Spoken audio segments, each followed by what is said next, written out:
So this short sequence of movements will enable you to keep your back supple whilst building strength within your back. We're going to begin with your posture, so ensure that you're in neutral spine position first of all, so the feet and the knees at hip bone distance apart. A small air pocket in the centre small of your back on the underside around your waistband. The ribs want to be settled down, the shoulders relax back to the floor, the back of the neck wants to be long, and your eye line gazing at the ceiling just in front of you, not above or behind you. We're going to begin with a stretch for the hamstrings.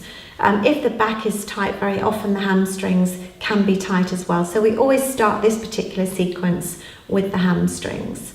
So I'm going to ask Mirren to take the hands behind the back of her right thigh and draw the knee in towards the body.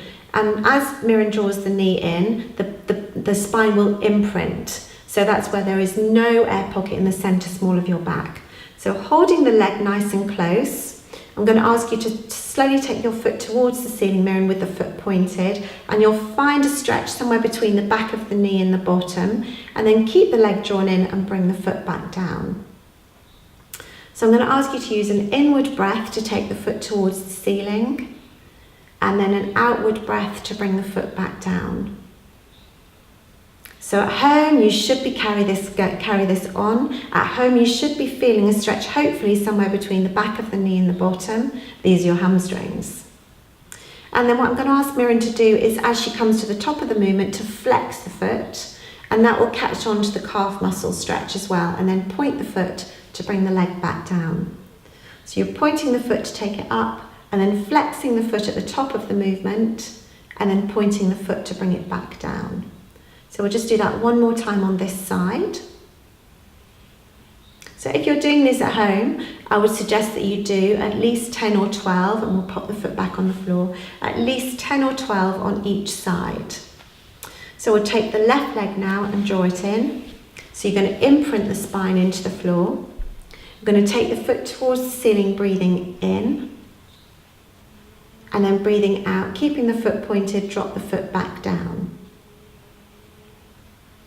So you're breathing in to take the leg up, feeling the stretch between the back of the knee and the bottom. It's important that you keep your bottom on the floor so you don't lift the bottom. And then on the next one, Mirren, if you could flex the foot at the top of the movement, and we'll stretch the calf muscles. So bring that foot down. We'll just do 2 more here. So you might feel a stretch from the calf and also into the ankle. Some people feel it in the foot as well, so it would just depend. So we'll do that one more time. And then bring your foot back on the floor. Fabulous. Okay, so feet and knees at hip bone distance apart, and we want to be in neutral spine again before we begin some imprinting. So the imprinting will really take tightness out of the small of your back before we begin our shoulder bridge. So we're going to start in neutral. I'm going to ask you to use the deep abdominal muscles for this one, Mirren. So I'm going to ask you to take a breath in. As you breathe out, draw the abdominal muscles down to about 25-30%, and then just imprint the small of your back. So without getting the shoulders or the arms involved, and then we'll go back into neutral. So we're going to breathe in again. As you breathe out, draw the deep abdominals down, tilt the pelvis backwards, so there's no air gap now in the small of your back, and then roll back into neutral again. So let's do that again.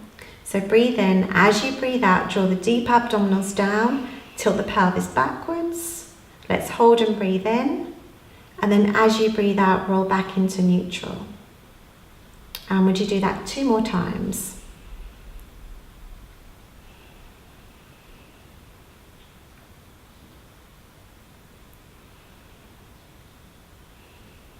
Okay, so we're going to do that the last time now. So you're drawing the deep abdominals down. They're going to help you to tilt the pelvis backwards and then roll back into neutral. So that is also the beginning of the shoulder bridge movement. The shoulder bridge movement is where we start to begin to build strength into the back and stability. And actually it works in many parts of the body. So the legs, including the whole of the torso, The only bits that won't be working really are your arms and shoulders, head and neck. So we want to try and keep those areas free of tension as we do shoulder bridge. So if you have a shoulder or a neck condition, when you do the shoulder bridge, don't go to your full height. And I'll show you full height with Miriam when we get there. So any neck and shoulder issues, keep it a little bit lower. Listen to your back. So if you find that after 2 or 3 you're feeling a lot of discomfort in your back, then I would suggest you don't do this. So we'll start. So I'm going to ask Miriam to use her pelvic floor muscles for this one. It's a really great way of building strength into the pelvic floor muscles by using them with the shoulder bridge movement.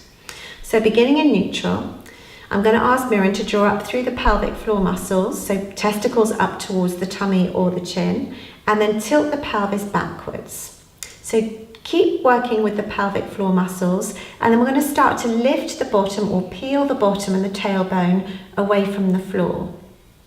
So you have a really nice deep imprint of the pelvis here. We'll just hold it there. I'm going to ask you to breathe in, and then as you breathe out, you're going to roll back down through the spine that you've lifted as though you're bringing the vertebrae down one by one to the floor, and then back onto the sacrum, which is that bony bit of bone at the bottom of your spine. So back into neutral. So we'll do that again. We'll go a little bit higher. So I'm going to ask you again to draw up through the pelvic floor, and then let's breathe in to imprint the small of your back. Then as you breathe out, start to peel the bottom, the tailbone, and some of the lower spine away from the floor. So we're going a little bit higher here. The back of the rib cage is still down. So we're going to hold it here and take a breath in. Keep the shoulders and the arms relaxed. As you breathe out, start to roll down. Breathe as you need to on the way down. Nice and slow is always good. And feel as though you're putting each of the vertebrae of the spine back down onto the floor one by one. Thereby we're creating mobility through the vertebrae and through the back muscles. So we're going to do that again. So we're going to draw up through the pelvic floor and then breathe in to imprint the small of your back. As you breathe out, let's start to peel the spine away. So the bottom, the tailbone, the lower spine. We're still using the pelvic floor here to stabilize the body and to control the movement. We'll go a fraction higher. So this would be Miriam's highest point for her shoulder bridge. She doesn't need to go any higher. And Miriam, I'm just going to ask you to demonstrate what not to do. So I'm going to ask you to lift your ribs nice and high. So in Pilates, we don't want to go to this height. There's a lot of pressure on the neck and the shoulders here. So you want to make sure that your rib cage is lower than your hips. And you can always put your hands on the rib cage if you just do that, Miriam. Just making sure that the rib cage feels lower than your hip bones, and that's the ultimate position to go to. We don't need to go any higher than that. And then from here, shoulders relaxed, and then we're going to start to roll down through the vertebrae one by one. So keep using the pelvic floor muscles, keep a little connection going in the deep abdominals, and we slowly roll down the spine. That's where we're creating mobility into the spine and all the way back into neutral. Let's just do that one more time. So we're going to draw up through the pelvic floor muscles and we're going to breathe into imprint. As you breathe out, start to peel the bottom away. Keep drawing up through the pelvic floor muscles. Keep the abdominal muscles drawn down. Relax the back of the shoulders to the floor. Just check in with your body that the rib cage isn't too high. And then we'll hold it there and breathe in deeply. As you breathe out, start to roll down. So you may feel as though you're melting your body back down to the floor. Really getting this lovely deep pelvic tilt as you come down so that we get right into the small of your back. All the way down. And then a nice stretch to do after the bridge is just to hug the knees up and in towards the chest. So just draw the knees up and in towards the chest. And you draw them in nice and close. The higher up and in you can bring the knees, the better the stretch for the small and the mid-back area. So we're going to bring the feet back onto the floor now, and we're going to follow the shoulder bridge with a movement called hip rolls. That's what we call it. And this time the hip rolls are working on rotation of the lower and the mid spine. So I'm just going to ask Miriam to place her hands on the rib cage, just beneath the chest, so just a fraction higher, and then she's going to bring her feet and knees together. So the idea with the hip rolls is that we're going to stabilise the upper body and we're going to fix the knees and the legs, And in a moment, we're going to move the legs. And by moving the legs and fixing the upper body, we're going to force rotation of the lower and the mid spine, which in turn will help to lengthen the muscles in the lower and the mid back. So this is a great exercise if your back feels tired or a little bit agitated. We're going to take the knees out to the side a little way, so to one side. So Miriam, take your knees out to the left a little way or the right.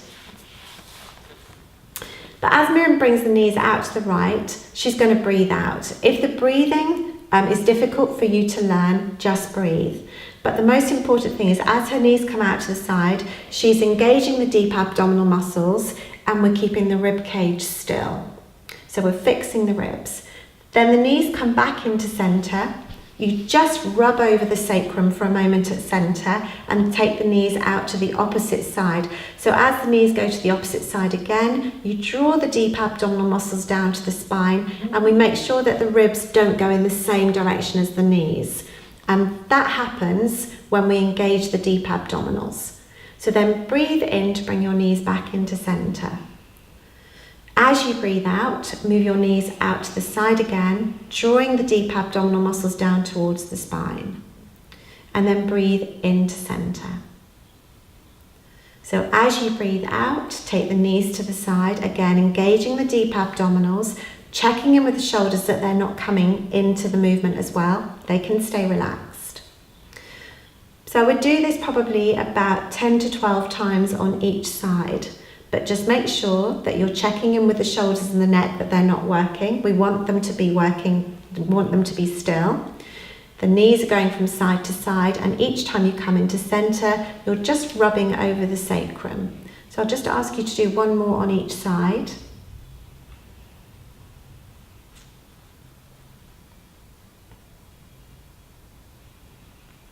So you're in neutral for a moment at centre, and we'll finish here on the left.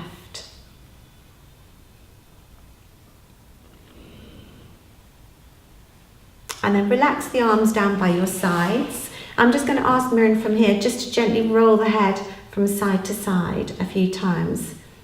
Very often when we do the shoulder bridge, we can create a little bit of tension in the neck. So it's just good practice to gently roll the head from side to side a few times. Probably 5 or 6 times on each side will be fine.